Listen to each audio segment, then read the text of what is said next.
अनिकेत मुझे अभी ऑफिस के बाहर छोड़ के गया है। तुम यहाँ क्या कर रहे हो? तुम्हारा इंतजार। बट डोंट वरी, तुम्हारा इंतजार करने की तो मुझे आदत हो चुकी है। एनीवेज, अपना ऑफिस नहीं दिखाओगी? हाय अमृता।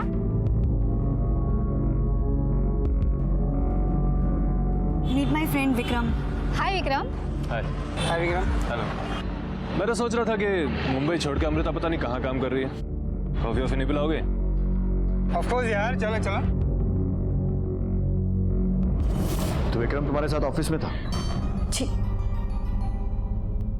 विक्रम मेरे साथ ही था।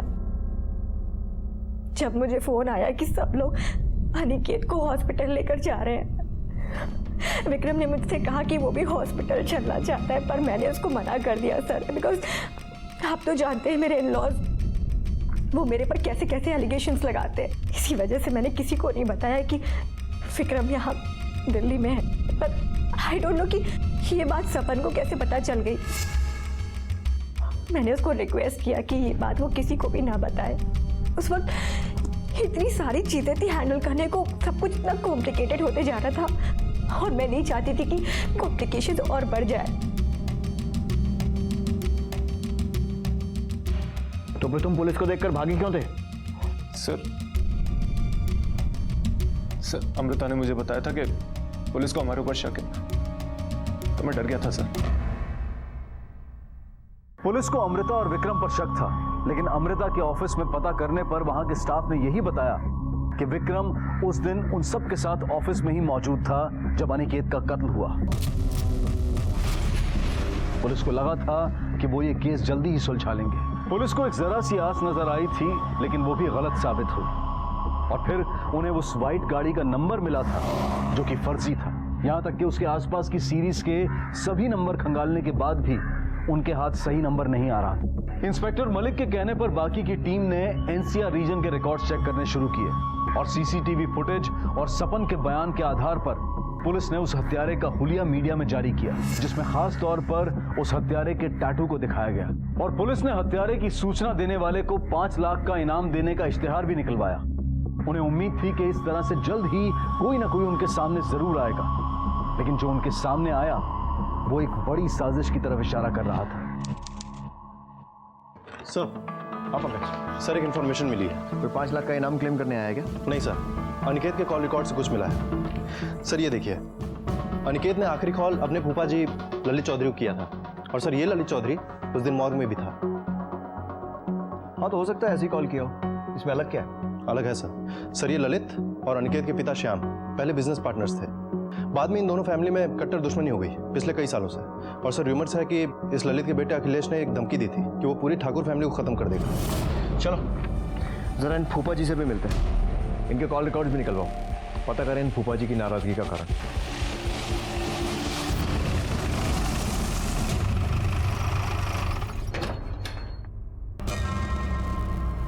अरे आप लोग यहाँ? बस वैसे ही अनिकेत के केस के सिलसिले में कुछ सवाल पूछने थे, रूटीन सवाल। तो चाय ठंडा लेंगे आप? जी नहीं, जवाब लेंगे सही वाले। तो ये बताइए, जब अनिकेत का मर्डर हुआ उसके जस्ट पहले उसने आपको कॉल किया था, है ना? अब इसमें छुपाने वाली की बात? हाँ भाई, फोन आया था उसका। क्या कहा था उसने? पिछले 4 किलोमीटर से एक गाड़ी मुझे फॉलो कर रही है और वो खुद भी इस बात के लिए पूरी तरह से श्योर नहीं था।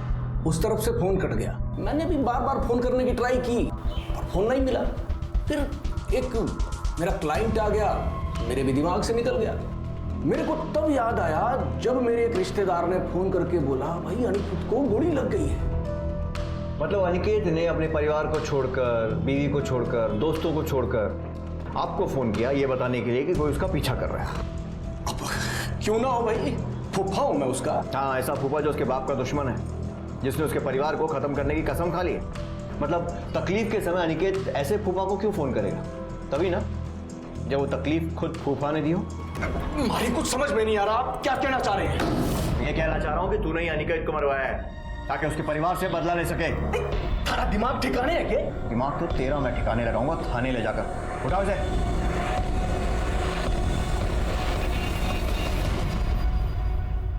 बहुत गलती कर रहे हैं।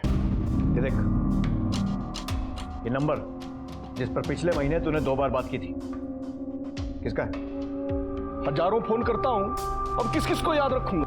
मैं याद दिलाता हूं। बिरजू नाम है उसका, सुपारी लेता लोगों को मारने की। याद आया?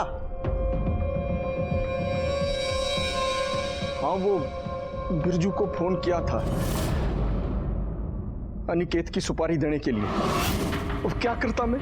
अनिकेत ने मेरे को धमकी दी थी कि पूरे परिवार को मार डालूंगा। मेरे को तो बड़ा गुस्सा आ रहा था, पागल हो गया था मैं। जैसे ही मारा गुस्सा शांत हुआ, मैंने मन बदल लिया। मन नहीं बदला है तो अपनी बात बदल रहा है। तू नहीं मरवाया ना अनिकेत को? नहीं सर, मैं सच कह रहा हूं। आप बिरजू को पूछ लो। अनिकेत को भी ऐसा ही गुस्सा आ रहा था। वो भी यही समझ रहा था कि मैंने गुंडे भेजे हैं। तभी तो गुस्से में उसने मेरे को फोन किया था। पिछले 4 किलोमीटर से एक गाड़ी मुझे फॉलो कर रही है। ये बकवास बंद कर अनिकेत। हैं? अरे मैं बोल रहा हूं ना, मैंने कोई आदमी ना भेजे हैं। मेरे पीछे गुंडे सिर्फ तू ही भेज सकता है, लेकिन एक बात याद रख, तुझे मारे बिना मैं मरूंगा नहीं, समझा?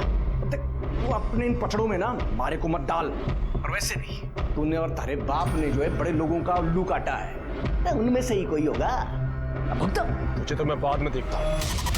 उसके बाद अनिकेत का कोई फोन नहीं आया। जब तक हमारी इंक्वायरी पूरी नहीं हो जाती ना, शहर छोड़कर मत जाइए। सर हमने काफी नंबर से मैच कराया, लेकिन एक कार का नंबर ऐसा मिला जो उस नंबर से काफी करीब है। और सर इस व्हाइट अकॉर्ड कार का नंबर है UP 14XX 4300, ना कि 4400। हो सकता है उन लोगों ने 300 का 400 कर दिया। Yes sir. और सर ये कार गाजियाबाद के रहने वाले किसी महेश त्रिपाठी के नाम पे रजिस्टर्ड है। महेश त्रिपाठी?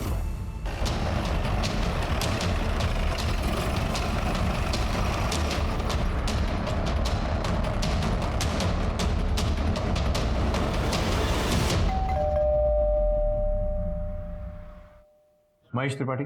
जी हाँ। मैं इंस्पेक्टर मलिक। जी कहिए। व्हाइट अकॉर्ड गाड़ी नंबर UP 14XX 4300 आपकी है? जी मेरी थी, अभी नहीं मेरी। मतलब? सर मैंने 3 महीने पहले किसी को बेच दी। किसे? एक जवान सा लड़का था, शशि सिन्हा नाम रहा। शशि सिन्हा? उम्र क्या होगी इसको? यही कोई 27-28 के आसपास होगी होंगे। गाड़ी के ट्रांसफर पेपर्स है आपके पास? हाँ है ना, अभी देता हूँ। एक और सस्पेक्ट ये लीजिए सर।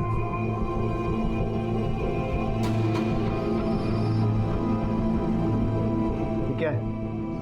इसमें कुछ भी क्लियर नहीं है। और सॉरी सर, थोड़ी सी गलती से ग्रेवी गिर गई थी इसके ऊपर। उसके बारे में कुछ और बता पाएंगे? ज़्यादा कुछ नहीं पता उसके बारे में, लेकिन हाँ उसके हाथ में छोटा सा टैटू था। कुछ ऐसा था क्या? हाँ यही था सर।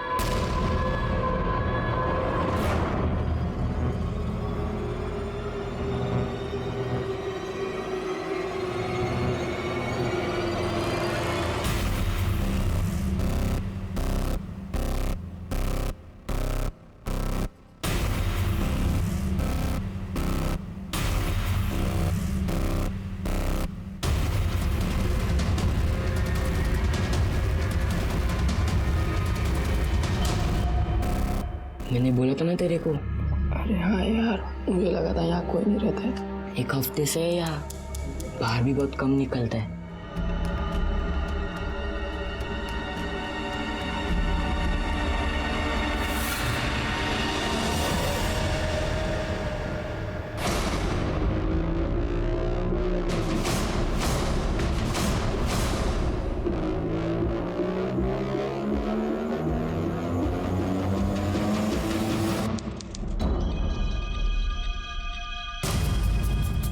सर मर्डर के एक दिन बाद से ही शशि ने अपना फ़ोन स्विच ऑफ कर दिया है और अभी तक ऑन नहीं किया है सर। इसके घर तो किसी को नहीं भेजा ना अब तक? नहीं सर, अभी तक तो नहीं, लेकिन उसके आस पड़ोस में हमने इसके बारे में पूछताछ की है। सर इसके घर पे सिर्फ इसकी माँ रहती है और उसको खबर नहीं है कि हमारी नज़र उसके ऊपर है। फ़ोन बंद करने से पहले शशि ने आखिरी कॉल किसको किया था? सर किसी पिंटू चड्डा नाम के आदमी को। पता करो इस पिंटू चड्डा के बारे में, शायद उसके जरिए हम शशि तक पहुँच सकें। अब पूरी भाजी कितने की थी? पूरी भाजी 40 रुपए की।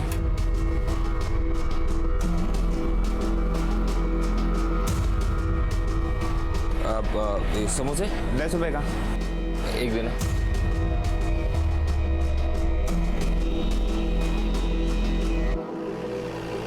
अरे सुनो, ये मकान नंबर 248/7 किधर है? इधर चलो।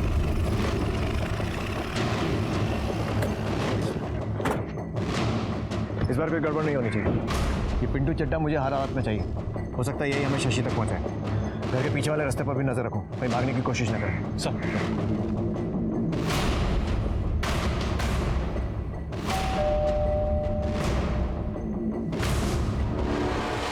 कौन चाहिए? आप पिंटू चड्डा है? हाँ हूँ। तो ये बता, शशि सिन्हा कहाँ है? हाँ, मुझे माफ कर दो, मुझे नहीं मालूम। मैं पिंटू चड्डा नहीं हूँ। झूठ बोलता है, लेके चल। इसने कुछ नहीं किया सर, मत मारिए मत मारिए। अरे आप लोग क्यों मार रहे हैं इसे? झूठ बोलेगा तो पिटेगा। बोल रहा है कि पिंटू नहीं हूँ। हाँ साहब, ये पिंटो नहीं है, ये तो नत्थू है। अरे यहाँ बेर और इमली का ठेला लगाता है, और ये बीवी है उसकी। तो पिंटू चड्डा कहाँ है? वो तो मर गया अभी कुछ ही दिन पहले। कोई बीमारी हुई थी उसे, कोई आगे पीछे था नहीं, तो हम लोगों ने पैसे इकट्ठे करके उसका क्रियाक्रम कर दिया था। साहब, ये घर खाली पड़ा था तो मैं अपने परिवार के साथ आकर यहाँ रहने लगा।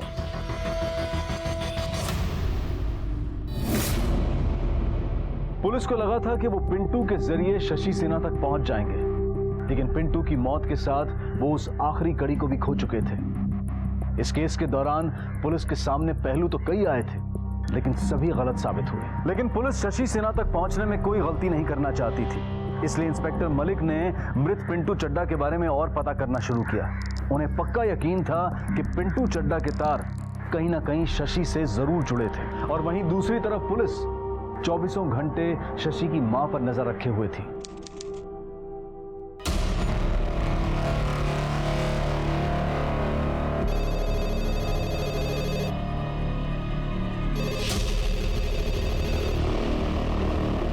हेलो हेलो माँ, अब शशि बोल रहा हूँ। शशि बेटा, कहाँ हो तुम? कैसे हो? मैं ठीक नहीं हूँ माँ, मुझे कुछ पैसों की जरूरत है। घर आ जाओ बेटा। माँ, अभी घर नहीं आ सकता मैं। क्यों? किससे डर रहे हो? वो गुंडा, वो अभी भी तुम्हारे पीछे पड़ा है ना?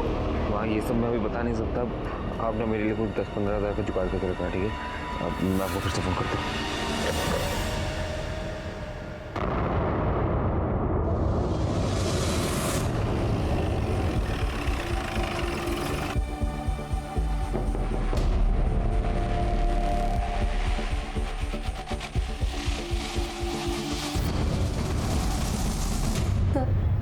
हमारा शशि जब बहुत छोटा था ना, तभी उसके पापा गुजर गए थे। उसके बाद भी वो बहुत मेहनत करता था, पढ़ाई में बहुत होशियार था। 12वीं में तो उसको 95% आए थे, और 2014 में उसने BE करके सिविल इंजीनियर बना। पर सर, उसे नौकरी नहीं करनी थी, उसे बहुत कम समय में बहुत सारा पैसा कमाना था, इसलिए रियल एस्टेट एजेंट बना वो।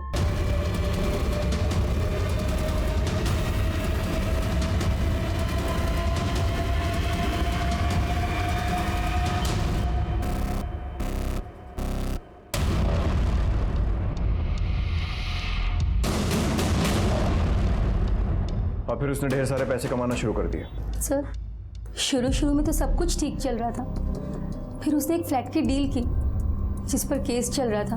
बेचारा बहुत बुरी तरीके से फंस गया था, उसका बिजनेस डूबने लगा, इसीलिए उसने एक लोन लिया। किससे लोन लिया था उसने? वो पिंटू है, पिंटू चड्डा। मुझे तो एक आंख नहीं भाता है वो। मेरा बेटा जब पैसा नहीं चुका पा रहा था, हर रोज घर पे आता था तकाजे के लिए, और एक दिन तो देख, अब बहुत हो गई तेरी बहानेबाजी। अब मुझे तेरे बहाने नहीं चाहिए, पैसे चाहिए, मेरे पैसे। अरे बोला ना दे दूंगा। तुम्हारे पैसे लेके भागा जा रहा हो क्या मैं? क्या समझ रहा है तू मुझको? हाँ? बहुत एकड़ी है तेरी, बहुत एकड़ी है। हाथ छू के बात करो। छू के बात कर रहा। प्लीज मैं तुम्हारे हाथ जोड़ती हूँ, मेरे बेटे को मत मार। एक हफ्ते में या तो तू मुझे मेरे पैसे दे दे, या फिर मैं तेरी जान दे दूंगा। सर, अगले ही दिन शशि घर से चला गया 4 लाख के जुगाड़ के लिए, पर अब तक घर नहीं लौटा। मैंने राजू से भी पूछा, पर उसने कहा कि उसे कुछ नहीं पता। राजू कौन? सर, वो मैकेनिक है, मेरे बेटे की गाड़ी देखता है। कौन सी गाड़ी है शशि के पास? सफेद एक और है सर। UP 14XX4400, यही नंबर है ना? तो उस दिन से शशि से ना तो आपकी बात हुई न राजू की। जी नहीं।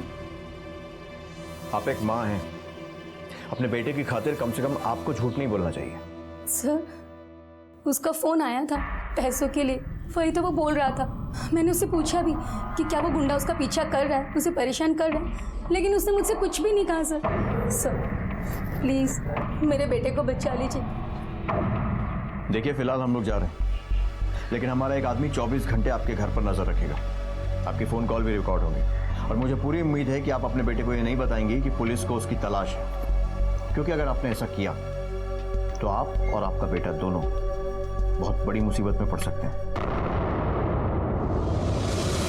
पिंटू चड्डा के बारे में पता करने पर पुलिस को यह जानकारी मिली कि पिंटू एक हिस्ट्री शीटर था और वो कई बार जेल जा चुका था।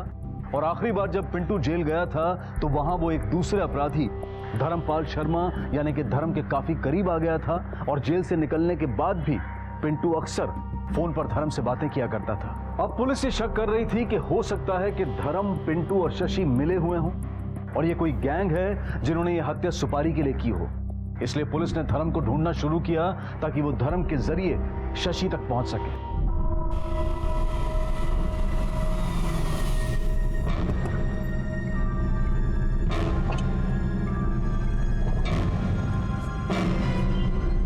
जाओ ऐश कर। क्या बात है धर्मपाजी, आप तो सच में धर्मात्मा बन गए। 100 का नोट दे दिए। अरे हम तो पैदाइशी धर्मात्मा है।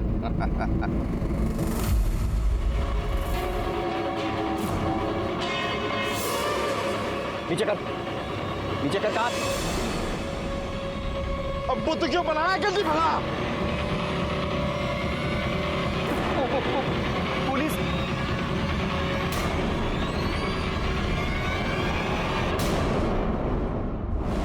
भाई लोग लाख बातें बना लें, ठुल्ला मामू बोल लें, पर पुलिस ना मुजरिमों तक पहुंच ही जाती है।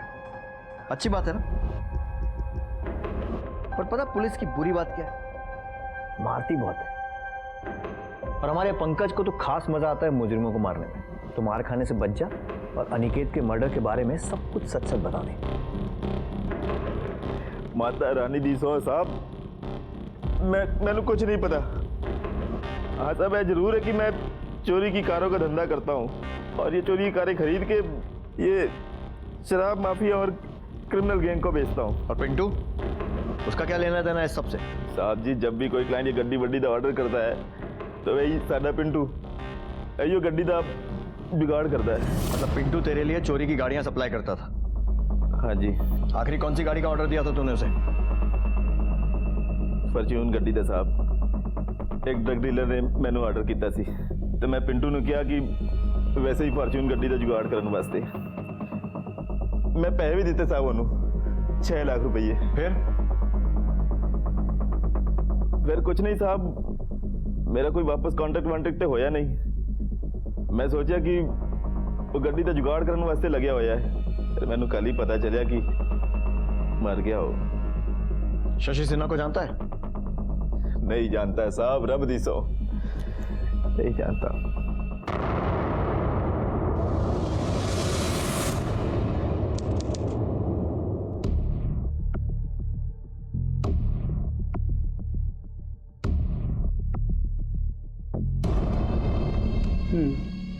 ठीक है, हम इसे निकाल सकते हैं।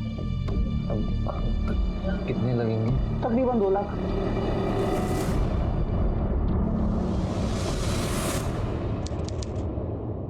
सर हमें शशि कॉल रिकॉर्ड से राजू मैकेनिक का नंबर मिल गया है। हमने शशि की मां से कंफर्म भी करा लिया है सर, और राजू के नंबर को सर्विलांस पे भी डाल दिया है। जैसे ही शशि राजू को फोन करेगा हमें पता चल जाएगा सर। गुड।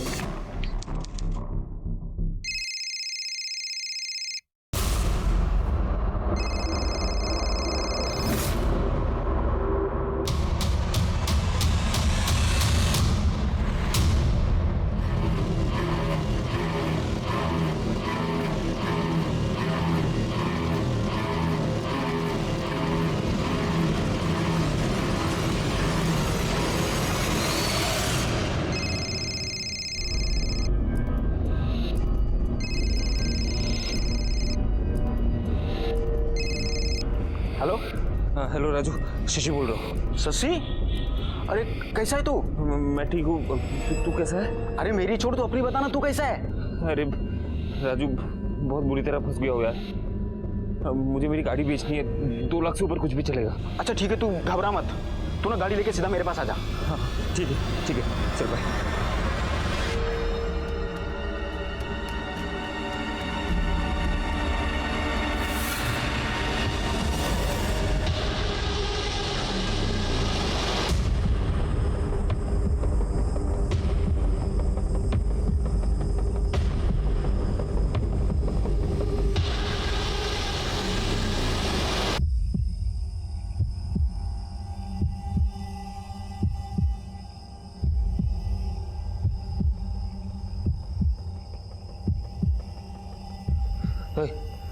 राजू का है? वह शशि, राजू को बुलाओ यार। क्या काम है? अरे मिलना है उससे।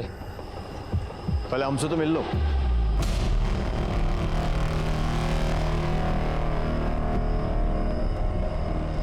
लेके चलो इसे। पिंटू के डर से हम घर से भागकर छिपते फिर रहे थे, लेकिन पिंटू को हमारे ठिकाने का पता चल गया। पिंटू भाई, मैं सोच रहा हूँ कि आप तुझे मार के फिर अपनी सही खत्म कर दो। नहीं पिंटू भाई, लेकिन नहीं, मुझे लगता है कि तुझे एक चांस देना चाहिए। तुझ पे तरस आ रहा है मुझे, तो चल देता हूँ। तू मेरे लिए एक फॉर्च्यून एसयूवी कार लेकर आ जा, तो मैं ना तेरे 4 लाख रुपए और उसका सूद सब माफ कर दूंगा। फॉर्च्यून एसयूवी कहाँ से लेके आओ पिंटू भाई? कहाँ से लेके आओ? अरे चोरी कर ले। मुझे उसकी उधारी चुकानी थी और मेरे पास कोई चारा नहीं था, और मैं और राजू मैकेनिक उस दिन नोएडा में व्हाइट फॉर्च्यून एसयूवी ढूंढने निकल गए। हमें 1-2 एसयूवी मिली, पर वो व्हाइट नहीं थी। फिर हमें रेस्टोरेंट के बाहर अनिकेत की व्हाइट फॉर्च्यून देखी।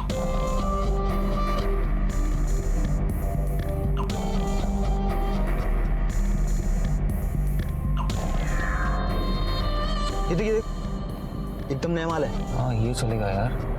क्या करें? पार्किंग से चुरा ले। पार्किंग चुराने में खतरा है, कैमरे लगे होंगे। मैं तो बोलता हूँ मौका देखकर रास्ते में छीन लेते हैं। मैं गाड़ी पे नजर रखता हूँ, तू जाकर आसपास का जायजा लेके। ठीक है चल।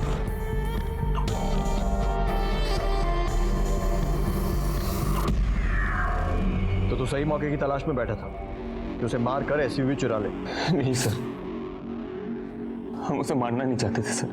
हम तो बस अपनी जान बचाने के लिए वो गाड़ी चुराना चाहते थे, ताकि हमारी लोन माफ हो जाए। हमारा बैड लक भी देखिए ना सर, हमें अब जाके पता चला कि पिंटू मर चुका है। यही बात हमें पहले पता चल चुका होता तो पिंटू का डर हमारे सर पे नहीं होता। लेकर जाने। पुलिस के हाथ अनिकेत का असली कातिल लग चुका था। शशि को अपने किए हुए अपराध की सजा जरूर मिलेगी, लेकिन कुछ सवाल ऐसे हैं जो शायद कभी खत्म नहीं होंगे। आखिर वो ऐसी कौन सी चीज है जिसे पाने के लिए इंसान ना सिर्फ अपने भविष्य को दांव पर लगा देता है, बल्कि किसी मासूम की जिंदगी से खेलने से भी बाज नहीं आता? क्यों एक सुनहरे सपने के लालच में जानबूझकर इंसान अपराध की अंधेरी सुरंग में खोता चला जाता है? ऐसी महत्वाकांक्षा का क्या फायदा कि इंसान अपराध के दलदल में धंसता चला जाए? शशि सिन्हा एक इंजीनियर था। वो अगर चाहता तो बिजनेस के फेलियर के बाद भी एक अच्छी नौकरी करके अपना जीवन ठीक तरह से बिता सकता था। वो पिंटू का कर्जा भी उतार सकता था, लेकिन ये सब छोड़कर उसने एक ऐसा रास्ता अपनाया जो उसे अपराध की दुनिया तक ले गया। परिणाम की चिंता किए बिना शशि ने छलांग लगा दी और फिर मुंह के बल जा गिरा। उसकी एक गलती ने न सिर्फ उसकी जिंदगी बर्बाद कर दी, बल्कि कई और जिंदगियां भी उजड़ गई। अमृता और अनिकेत के सारे सपने टूट गए। उनकी गलती बस इतनी सी थी कि शायद अनिकेत गलत वक्त पर गलत जगह पर था, या फिर गलत वक्त में वो सफेद गाड़ी गलत जगह पर थी। आसमान को छूने के सपने देखने में कोई बुराई नहीं है, लेकिन नींद से जागने के बाद इंसान अपने कदम जमीन पर ही रखता है, और जमीन को मजबूत बनाए बगैर आसमान में उड़ान नहीं भरी जा सकती। इसी विचार के साथ अब मैं अनूप सोनी आपसे विदा लेता हूं। फिर मुलाकात होगी अगले एपिसोड में एक और चौंका देने वाले केस के साथ। तब तक अपना और अपने परिवार का ख्याल रखें और देखते रहें क्राइम पेट्रोल सिटी क्राइम। सबक एक को सीख हम सबको। जय हिंद। नमस्कार, आदाब। क्राइम पेट्रोल सिटी क्राइम्स अध्याय के आज के एपिसोड में आप सबका स्वागत है। बड़ा शहर, वहां की चकाचौंध और सुख सुविधाओं से भरी जिंदगी, ये सब किसे अच्छा नहीं लगता? जितना बड़ा शहर उतनी बड़ी महत्वाकांक्षाएं। तेज रफ्तार जिंदगी से कदम मिलाकर चलने की आदत सी हो जाती है। बड़े शहर की हर रंगीनियां अपनी सी लगने लगती हैं, लेकिन ये बहुत जल्द अमीर बनने, आगे बढ़ने की भूख कई बार कब पॉजिटिव से नेगेटिव हो जाती है ये पता ही नहीं चलता। ये परेशानियां तब और बढ़ जाती हैं जब इंसान बड़े शहर और वहां रहने वाले बड़े लोगों के साथ बराबरी की टक्कर में अपनी हैसियत भूल जाता है। जब इंसान और बड़ा और ज्यादा की चाहत में सही गलत का फर्क भूल जाता है। जब इंसान सिर्फ अपनी जरूरतें नहीं बल्कि अपनी सारी चाहतें पूरी करने लगता है। इंसान को तब इस बात का अंदाजा नहीं रहता है कि कब उसने अपनी चादर से कहीं ज्यादा पैर फैला लिए हैं, कब एक लग्जरियस और कंफर्टेबल लाइफ के नाम पर उसने अपराध का दामन थाम लिया है।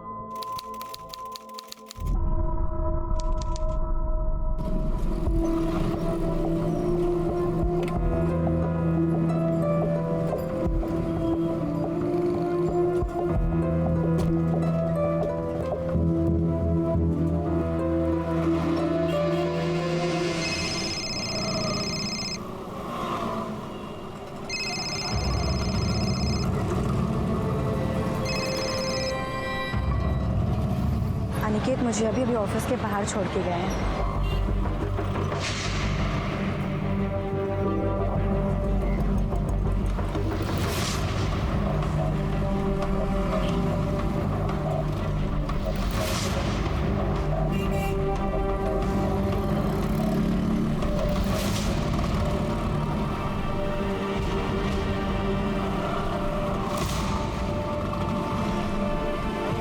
हेलो, पिछले 4 किलोमीटर से गाड़ी मुझे फॉलो कर रही है।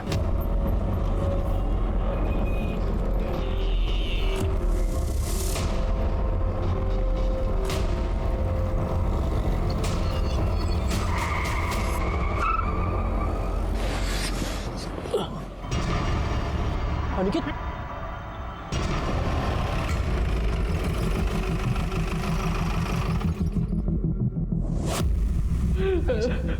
This was.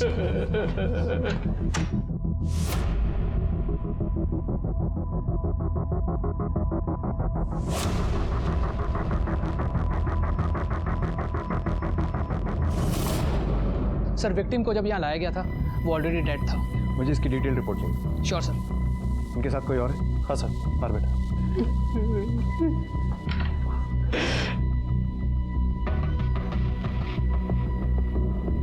मैं इंस्पेक्टर राजन मलिक।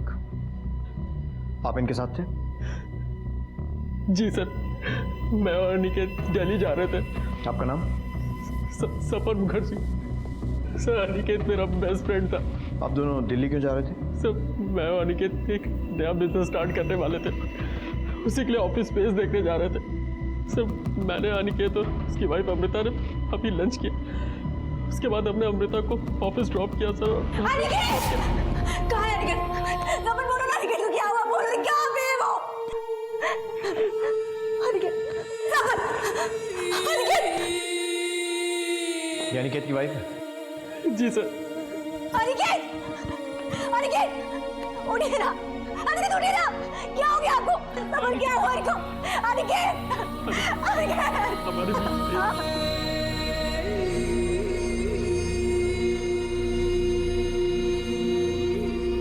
डॉक्टर से बोलो कि थोड़ी देर बाद पोस्टमार्टम करें और फॉरेंसिक टीम को भी बुलाओ।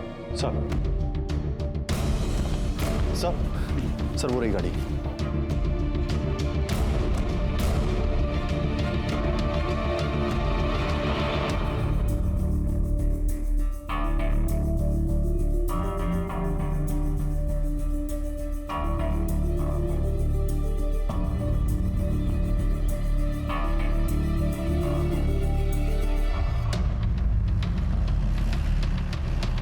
रोको। यही जगह बोली थी ना? हाँ। देखो चारों तरफ कुछ मिलता है तो।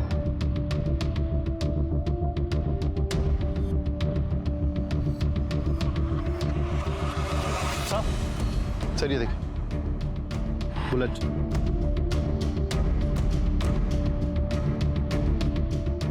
और सर ये देखिए,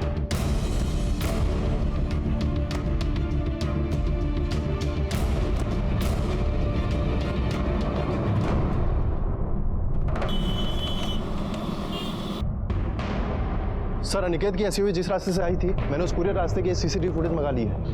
गुड। ऐसा करो, अनिकेत के दोस्त अपन को कल थाने बुलाओ।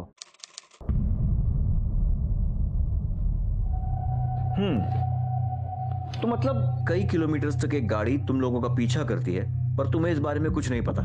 फिर एक आदमी तुम लोगों की तरफ गन निकालता है पर गोली सिर्फ अनिकेत को मारता है और भाग जाता है और साथ में बैठे शख्स को कुछ नहीं करता। सर जब अनिकेत ने झटके से गाड़ी रोकी तब मुझे पता चला कि एक दूसरी गाड़ी ने फोर्सफुली उसको गाड़ी रोकने पे मजबूर किया सर उस गनमैन ने अनिकेत पे गन पॉइंट की हुई थी सर। उसने गाड़ी रिवर्स करने की कोशिश की पर तब तक उसने अनिकेत पे गोली चला दी सर। और सर अनिकेत। कमाल की बात है ना पंकज, हमने उस रूट का सीसीटीवी फुटेज चेक किया और उसमें क्लियर है कि वो कार बहुत देर से अनिकेत की एसयूवी का पीछा कर रही थी और जिस तरीके से अनिकेत ने अपना रास्ता बदला उससे यह साफ है कि अनिकेत को भी पता चल गया था कि कोई उसका पीछा कर रहा है और तुमने कुछ नहीं देखा। अनिकेत ने भी तुम्हें कुछ नहीं बताया। सर हो सकता है अनिकेत ने मुझसे कुछ कहा हो पर मैं ही नहीं सुन पाया सर असल में मैं। चलो ध्यान रखना अपना, ठीक है? आप भी ध्यान रखना। सर मैंने ईयरफोन्स लगाए हुए थे और सर अपने एक दोस्त से टेक्स्ट पे बात कर रहा था। सर हो सकता है अनिकेत ने मुझसे कुछ कहा पर मुझे पता ही नहीं चला। और सर मैंने हुडी भी पहनी हुई थी तो अनिकेत को भी पता नहीं चला होगा कि मैंने ईयरफोन्स लगाए हुए हैं। अच्छा, संगीत प्रेमी है। गुड। कौन सा गाना सुन रहे थे? सर मेरे फेवरेट सिंगर का लेटेस्ट